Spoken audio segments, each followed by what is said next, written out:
Hi hello viewers, welcome to my channel Sama foods. ಇವತ್ತಿನ ವಿಡಿಯೋದಲ್ಲಿ ಗರ್ಗರಿಯಾಗಿರೋ ಹಸಿ ತೆಂಗಿನಕಾಯಿ ಕರ್ಜಿಕಾಯಿನ ಹೇಗ್ ಮಾಡೋದು ಅನ್ನೋದನ್ನ ಶೇರ್ ಮಾಡ್ತಾ ಇದ್ದೀನಿ. ಇದನ್ನ ಹೀಗೆ ಇಟ್ರು ಕೂಡ, ಹಸಿ ತೆಂಗಿನಕಾಯಿಂದನೇ ಮಾಡಿದ್ರು ಕೂಡ 10 ರಿಂದ 12 ದಿನ ಇಟ್ರು ಕೂಡ ಗರ್ಗರಿಯಾಗೆ ಇರುತ್ತೆ. ಇದನ್ನ ಮಾಡೋದಕ್ಕೆ ನಾನಿಲ್ಲಿ ಮೊದ್ಲಿಗೆ 1 ಕಪ್ ಆಗುವಷ್ಟು ಮೈದಾ, 1/4 ಕಪ್ ಆಗುವಷ್ಟು ಚಿರೋಟಿ ರವಾನ ತಗೊಂಡಿದ್ದೀನಿ. 2 ಪಿಂಚ್ ಆಗುವಷ್ಟು ಉಪ್ಪು, 2 ಚಮಚ ಆಗುವಷ್ಟು ಕುಕಿಂಗ್ ಆಯಿಲ್ ನ ಸೇರಿಸ್ತಾ ಇದ್ದೀನಿ. ಎಣ್ಣೆ ಬದಲಾಗಿ ಬಿಸಿ ತುಪ್ಪ ಕೂಡ ಹಾಕಿ ಮಿಕ್ಸ್ ಮಾಡ್ಕೊಳ್ಬಹುದು. ಈಗ ಇದನ್ನ ಚೆನ್ನಾಗಿ ಮಿಕ್ಸ್ ಮಾಡ್ಕೊಳ್ತೀನಿ. ಡ್ರೈ ಮಿಕ್ಸ್ ಮಾಡ್ಕೋಬೇಕು ಫಸ್ಟ್.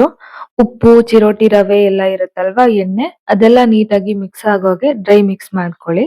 ಇದರಲ್ಲಿ ನಾವು ಚಿರೋಟಿ ರವೆ ಹಾಕಿರೋದ್ರಿಂದ ತುಂಬಾ ಗರ್ಗರಿಯಾಗಿ ಬರುತ್ತೆ. ಚಿರೋಟಿ ರವೆ ಹಾಕೋದನ್ನ ಮರಿಬೇಡಿ. ಇನ್ನು ಕೆಲವರು ಕೇಳ್ಬೋದು, ಮೈದಾ ಹಿಟ್ಟಿನ ಬದಲಾಗಿ ಗೋಧಿ ಹಿಟ್ಟನ್ನ ಬಳಸಬಹುದಾ ಅಂತ. ಖಂಡಿತ ಬಳಸಬಹುದು, ಬಟ್ ಸಾಫ್ಟ್ ಆಗೋ ಚಾನ್ಸಸ್ ಇರುತ್ತೆ. ನಾವು ತುಂಬಾ ಹೆಲ್ತ್ ಕಾನ್ಶಿಯಸ್ ಇದೀವಿ, 2 ದಿನ 3 ದಿನಕ್ಕೆಲ್ಲ ಬೇಗ ಖಾಲಿ ಮಾಡ್ಬಿಡ್ತೀವಿ ಅನ್ನೋದಾದ್ರೆ ಖಂಡಿತ ಗೋಧಿ ಹಿಟ್ಟಲ್ಲೂ ಇದೇ ತರ ಟ್ರೈ ಮಾಡಿ ನೋಡಿ. ಈಗ ನೋಡಿ, ಸ್ವಲ್ಪ ಸ್ವಲ್ಪನೇ ನೀರ್ ಹಾಕೊಂಡು ಗಟ್ಟಿಯಾಗಿ ಹಿಟ್ಟನ್ನ ಕಲಸ್ಕೋಬೇಕು. ಎಷ್ಟು ಗಟ್ಟಿಯಾಗಿ ಕಲಸ್ಕೊಳ್ತೀವೋ ಅಷ್ಟೇ ಗರ್ಗರಿಯಾಗಿ ಬರುತ್ತೆ, ಚೆನ್ನಾಗ್ ಬರುತ್ತೆ. ಇದ್ರಲ್ಲಿ ತುಂಬಾ ಇಂಪಾರ್ಟೆಂಟ್ ಆಗಿ ಬರೋದೇನೆ ಫಸ್ಟ್ ಗೆ ಹಿಟ್ಟನ್ನ ಗಟ್ಟಿಯಾಗಿ ಕಲ್ಸೋದು. ತುಂಬಾ ಗಟ್ಟಿಯಾಗಿದೆ. 10 ರಿಂದ 12 ನಿಮಿಷ ನೆನೆಸ್ಕೊಂಡ್ರೆ ಸ್ವಲ್ಪ ಸಾಫ್ಟ್ ಆಗತ್ತೆ. ಅಷ್ಟ್ರಲ್ಲಿ ಅದಕ್ ಬೇಕಾಗಿರೋ ಹೂರ್ಣನ ರೆಡಿ ಮಾಡ್ಕೊಳ್ಳೋಣ. ನಾನಿಲ್ಲಿ 1 ಫುಲ್ ತೆಂಗಿನಕಾಯಿನ ತುರಿದು ತಗೊಂಡಿದ್ದೀನಿ.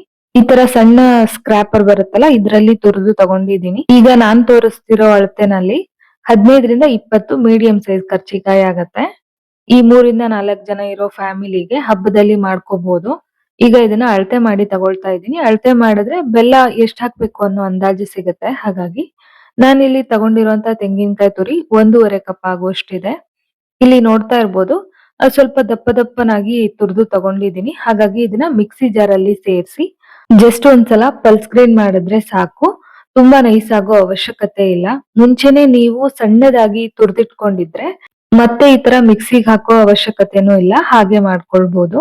ಈಗ ಅದನ್ನ ಸೈಡ್ಗೆ ಎತ್ತಿಟ್ಕೊಂಡು ಒಲೆ ಮೇಲೆ ಒಂದು ಬಾಣ್ಲೆನ ಇಟ್ಕೊಂಡಿದ್ದೀನಿ. ಇದಕ್ಕೆ ಒಂದೇ 1 ಚಮಚ ತುಪ್ಪನ ಸೇರಿಸ್ತಾ ಇದ್ದೀನಿ. ತುಪ್ಪ ಚೆನ್ನಾಗಿ ಬಿಸಿ ಆದ ನಂತರ ನಾವು ಗ್ರೈಂಡ್ ಮಾಡಿ ಇಟ್ಕೊಂಡಿದ್ವಲ್ಲ ಹಸಿ ತೆಂಗಿನಕಾಯಿ, ಅದನ್ನ ಸೇರಿಸ್ತಾ ಇದ್ದೀನಿ. ಫ್ರೆಂಡ್ಸ್, ನೀವೇನಾದ್ರೂ ನಮ್ ಚಾನಲ್ ನ ಫಸ್ಟ್ ಟೈಮ್ ವಿಸಿಟ್ ಮಾಡ್ತಾ ಇದ್ರೆ ಪ್ಲೀಸ್ ನಮ್ ಚಾನಲ್ ನ ಸಬ್ಸ್ಕ್ರೈಬ್ ಮಾಡ್ಕೊಳ್ಳಿ, ಸಪೋರ್ಟ್ ಮಾಡಿ. ಹಾಗೆ ವಿಡಿಯೋ ಇಷ್ಟ ಆದ್ರೆ ಒಂದ್ ಲೈಕ್ ಸಹ ಮಾಡಿ. ಈಗ ನೋಡಿ, ತುಪ್ಪದಲ್ಲಿ ಸ್ವಲ್ಪ ಅದ್ರದ್ದು ಹಸಿ ವಾಸನೆ ಹೋಗೋವರೆಗೂ ಒಂದ್ 2 ನಿಮಿಷ ಹಾಗೇನೆ ಬಾಡಿಸ್ಕೋಬೇಕು. ತೆಂಗಿನಕಾಯಿ ಸ್ವಲ್ಪ ಚೆನ್ನಾಗಿ ಬಿಸಿ ಆಗತ್ತೆ, ಸ್ವಲ್ಪ ನೀರಿನ ಅಂಶ ಕೂಡ ಕಡಿಮೆ ಆಗತ್ತೆ. ಈ ಟೈಮಲ್ಲಿ ಇದಕ್ಕೆ 1/2 ಕಪ್ ಆಗುವಷ್ಟು ಬೆಲ್ಲನ ಸೇರಿಸ್ತಾ ಇದ್ದೀನಿ. ನಾನ್ ತಗೊಂಡಿರೋ ತೆಂಗಿನಕಾಯಿ ತುರಿ 1.5 ಕಪ್ ಆಗುವಷ್ಟಿತ್ತಲ್ವಾ, ಇದಕ್ಕೆ 1/2 ಕಪ್ ಬೆಲ್ಲ ಸರಿ ಹೋಗುತ್ತೆ. ನಿಮ್ಗೇನಾದ್ರೂ ಸ್ವೀಟ್ ಜಾಸ್ತಿ ಬೇಕು ಅಂದ್ರೆ ಇನ್ನೊಂದ್ ಸ್ವಲ್ಪ ಜಾಸ್ತಿ ಕೂಡ ಹಾಕೋಬಹುದು. ತುಂಬಾ ಸ್ವೀಟ್ ಇಷ್ಟ ಇಲ್ಲ, ಹಾಗಾಗಿ 1/2 ಕಪ್ ಬೆಲ್ಲ ಹಾಕಿದ್ದೀನಿ. ಬೆಲ್ಲ ಹಾಕಿದ ನಂತರ ನಿಧಾನಕ್ಕೆ ಮಿಕ್ಸ್ ಮಾಡ್ತಾ ಬೆಲ್ಲ ಪೂರ್ತಿ ಕರಗಿ ಮತ್ತೆ ನೀರಾಗತ್ತೆ. ಹಾಗೇನೆ ನಾವು ಸ್ಟಿರ್ ಮಾಡ್ತಾ ಹೋದ್ರೆ ಮತ್ತೆ ಅದು ಗಟ್ಟಿ ಆಗ್ತಾ ಬರುತ್ತೆ. ಇವಾಗ ನೋಡಿ, ಬೆಲ್ಲ ಎಲ್ಲ ಕಂಪ್ಲೀಟ್ ಆಗಿ ಕರಗಿ ಸ್ವಲ್ಪ ಗಟ್ಟಿ ಆಗ್ತಾ ಬರ್ತಾ ಇದೆ. ಈಗ ಇದಕ್ಕೆ ಒಂದ್ 1/2 ಚಮಚ ಆಗುವಷ್ಟು ಏಲಕ್ಕಿ ಪುಡಿ, ಸ್ವಲ್ಪನೇ ಸ್ವಲ್ಪ ಜಾಕಾಯಿನ ತಗೊಂಡಿದೀನಿ, ನಟ್ಮೆಗ್ ಅಂತಾರಲ್ಲ ಅದು. ಇದನ್ನ ತುರಿದು ಸೇರಿಸೋದ್ರಿಂದ ರುಚಿ ತುಂಬಾ ಚೆನ್ನಾಗಿರುತ್ತೆ. ಇದ್ರ ಬದಲಾಗಿ ಲವಂಗ ಕೂಡ ಪುಡಿ ಮಾಡಿ ಸೇರಿಸಬಹುದು, ಅದು ಕೂಡ ಚೆನ್ನಾಗಿರುತ್ತೆ. ನಂತರ ಸ್ವಲ್ಪನೇ ಸ್ವಲ್ಪ ಒಣ ಶುಂಠಿನ ತುರಿದು ಸೇರಿಸ್ತಾ ಇದ್ದೀನಿ. ಇದು ಕೂಡ ಒಳ್ಳೆ ಫ್ಲೇವರ್ ಬರುತ್ತೆ.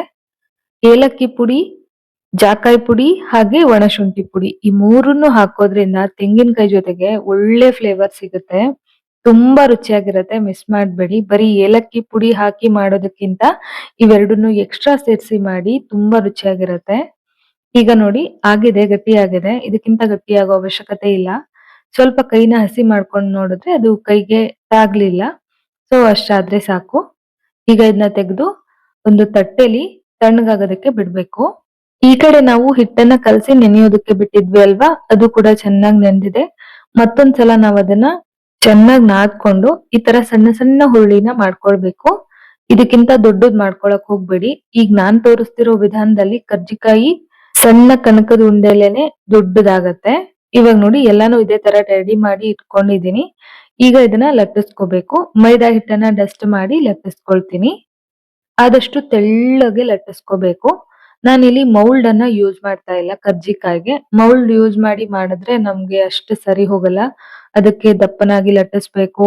ಅನಂತರ ಅದು ಸಾಫ್ಟ್ ಆಗ್ಬಿಡತ್ತೆ. ಮತ್ತೆ ಅದು ಸುತ್ತ ಇರೋದನ್ನೆಲ್ಲ ಮತ್ತೆ ಲಟ್ಟಿಸ್ಬೇಕು. ಅದೆಲ್ಲ ರಗಳೆ. ಸೊ ನಮ್ಗೆ ಇದೇ ಈಸಿ ಅನ್ಸತ್ತೆ. ಈ ತರ ಓವೆಲ್ ಶೇಪ್ ಅಲ್ಲಿ ಲಟ್ಟಿಸ್ಕೊಂಡು ತಗೊಂಡಿದೀನಿ. ನೋಡ್ತಾ ಇರ್ಬೋದು ಎಷ್ಟು ತೆಳ್ಳಗಿದೆ ಅಂತ ಹೇಳಿ. ಈಗ ಇದೇ ತರ ಇನ್ನೊಂದನ್ನ ಲಟ್ಟಿಸಿ ತೋರಿಸ್ತೀನಿ. ಮೊದ್ಲಿಗೆ ಸಣ್ಣದಾಗಿ ಪೂರಿ ತರ ಲಟ್ಟಿಸ್ಕೊಂಡು ಹಂಗೆ ಒಂದೇ ಡೈರೆಕ್ಷನ್ ಅಲ್ಲಿ ಉದ್ದಕ್ಕೆ ಲಟ್ಟಿಸ್ಬಿಟ್ರೆ ಓವಲ್ ಶೇಪ್ ಅಲ್ಲಿರೋ ಎಲೆ ರೆಡಿ ಆಗೋಗ್ಬಿಡತ್ತೆ. ಸ್ವಲ್ಪನೇ ಕಣಕ ತಗೊಂಡು ಲಟ್ಸೋದ್ರಿಂದ ಸಣ್ಣದಾಗೂ ಇರತ್ತೆ. ಅಂಗೈಯಲ್ಲಿ ಇಟ್ಕೊಂಡು ಫೋಲ್ಡ್ ಮಾಡಕ್ಕೂ ಈಸಿ ಆಗತ್ತೆ. ಮತ್ತೆ ತುಂಬಾ ಗರ್ಗರಿಯಾಗಿ ಕೂಡ ಬರುತ್ತೆ. ಇದೇ ತರ ಒಂದಷ್ಟು ಎಲೆಗಳನ್ನ ಲಟ್ಸಿ ಇಟ್ಕೊಂಡ್ರೆ ಫೋಲ್ಡ್ ಮಾಡಿ ಫ್ರೈ ಮಾಡಕ್ಕೆ ತುಂಬಾ ಈಸಿ ಆಗತ್ತೆ. ನಂತರ ಒಂದು ಬೌಲ್ ಅಲ್ಲಿ ಒಂದ್ ಸ್ಪೂನ್ ಜೊತೆಗೆ ಒಂದಷ್ಟು ನೀರನ್ನ ಇಟ್ಕೊಂಡಿದೀನಿ. ನೀರು ಬೇಕಾಗತ್ತೆ. ಈಗ ಹೂರ್ಣ ಕೂಡ ತಣ್ಣಗಾಗಿದೆ. ಮಾಡಿಟ್ಕೊಂಡಿರುವಂತ ಕರ್ಜಿಕಾಯಿ ಎಲೆ ಮೇಲೆ ತುಂಬಾ ಜಾಸ್ತಿ ಹೂರ್ಣನ ಇಡಕ್ ಹೋಗ್ಬೇಡಿ. ಸ್ವೀಟು ಕೂಡ ಜಾಸ್ತಿ ಆಗತ್ತೆ. ಫೋಲ್ಡ್ ಮಾಡಕ್ಕೂ ಬರಲ್ಲ. ಇನ್ ಕೇಸ್ ನಾವು ಫೋಲ್ಡ್ ಮಾಡಿದ್ರು ಕೂಡ ಎಣ್ಣೆಲಿ ಹಾಕಿದಾಗ ಒಡೆದೋಗ್ಬಿಡತ್ತೆ. ಹಾಗಾಗಿ ಇಲ್ಲಿ ನಾನು ಎಷ್ಟು ಪ್ರಮಾಣದಲ್ಲಿ ಹೂರ್ಣನ ಇಟ್ಟು ಫೋಲ್ಡ್ ಮಾಡ್ತಾ ಇದ್ದೀನೋ ಅಷ್ಟನ್ನೇ ಇಟ್ಕೊಳ್ಳಿ. ಈಗ ಎರಡೂ ಬದಿಯಿಂದ ನಿಧಾನಕ್ಕೆ ಅಂಟಿಸ್ಕೊಂಡ್ ಬರ್ಬೇಕು. ಈ ತರ ಕೈಗೆನೆ ಅಂಟ್ಕೊಳ್ತಾ ಇದ್ರೆ ಕೈಗೆ ಸ್ವಲ್ಪ ಹಿಟ್ಟನ್ನ ಹಚ್ಕೊಂಡು ಆಮೇಲೆ ನಾವು ಆತರ ಅಂಟಿಸ್ಕೊಂಡ್ ಬಂದ್ರೆ ಕೈಗೆ ಸ್ವಲ್ಪನೂ ಅಂಟ್ಕೊಳ್ಳೋದಿಲ್ಲ. ಕೈ ಹಸಿ ಆಗಿದ್ದಾಗ ಅದು ವಾಪಸ್ ನಮ್ ಕೈಗೆನೆ ಅಂಟ್ಕೊಳ್ಳೋ ಚಾನ್ಸಸ್ ಇರುತ್ತೆ. ಹಾಗಾಗಿ ನಾವು ಕೈಗೆ ಸ್ವಲ್ಪ ಮೈದಾ ಹಿಟ್ಟನ್ನ ಹಚ್ಕೊಂಡು ಆ ನಂತರ ಈ ತರ ಫೋಲ್ಡ್ ಮಾಡಿ ಅಂಟಿಸ್ಕೊಂಡ್ ಬಂದ್ರೆ ಅದು ಸ್ವಲ್ಪನೂ ಅಂಟ್ಕೊಳ್ದೆ ನೀಟಾಗಿ ಬರುತ್ತೆ. ಒಂದಷ್ಟು ಕರ್ಜಿಕಾಯಿ ಎಲೆಗಳನ್ನ ಮಾಡಿಟ್ಕೊಂಡು ಒಂದಷ್ಟು ಈ ತರ ಫೋಲ್ಡ್ ಮಾಡಿ ಇಟ್ಕೊಂಡ್ಬಿಟ್ರೆ ಬೇಗ ಬೇಗ ಮಾಡ್ಕೊಳ್ಬಹುದು. ಈಗ ಒಂದಷ್ಟನ್ನ ರೆಡಿ ಮಾಡ್ಕೊಂಡಿದೀನಿ. ಇದನ್ನ ಎಣ್ಣೆಲಿ ಫ್ರೈ ಮಾಡ್ಕೊಳ್ಳೋಣ. ಎಣ್ಣೆ ಚೆನ್ನಾಗಿ ಕಾದಿರ್ಬೇಕು. ಕಾದಿರೋಂತ ಎಣ್ಣೆಗೆ ಕಜ್ಜಿಕಾಯಿನ ಹಾಕಿ ಮೀಡಿಯಂ ಫ್ಲೇಮ್ ಅಲ್ಲಿ ಫ್ರೈ ಮಾಡ್ಕೋಬೇಕು. ಡೈರೆಕ್ಟ್ ಆಗಿ ಹೈ ಫ್ಲೇಮ್ ಅಲ್ಲಿ ಫ್ರೈ ಮಾಡಿದ್ರೆ ಗರ್ಗರಿಯಾಗಿ ಬರೋದಿಲ್ಲ. ಬೇಗ ಕಲರ್ ಚೇಂಜ್ ಆಗ್ಬಿಡತ್ತೆ. ಇವಾಗ ನೋಡಿ ಮೀಡಿಯಂ ಫ್ಲೇಮ್ ಅಲ್ಲಿ ಫ್ರೈ ಮಾಡ್ಕೊಂಡಿದೀನಿ. ತುಂಬಾ ಏನ್ ಕಲರ್ ಚೇಂಜ್ ಆಗಿಲ್ಲ. ಬೇಗ ತೆಗ್ದಿದೀನಿ. ಆದ್ರೂ ಕೂಡ ಇದೆಷ್ಟು ಗರ್ಗರಿ ಆಗಿದೆ ಅಂತ ನಾನ್ ನಿಮ್ಗೆ ತೋರಿಸ್ತೀನಿ. ಬಿಸಿ ಇದ್ದಾಗಿನ್ಕಿಂತ ಪೂರ್ತಿ ತಣ್ಣಗಾದ್ಮೇಲೆ ಇದು ಇನ್ನೂ ಗರ್ಗರಿ ಆಗಿರತ್ತೆ. ನೀವು ಕೂಡ ಟ್ರೈ ಮಾಡಿ ಹೇಗ್ ಬಂತು ಅಂತ ತಿಳಿಸಿ. ಐ ಹೋಪ್ ಇವತ್ತಿನ ಈ ವಿಡಿಯೋ ನಿಮ್ಮೆಲ್ಲರಿಗೂ ತುಂಬಾ ಇಷ್ಟ ಆಯ್ತು ಅನ್ಕೊಳ್ತೀನಿ.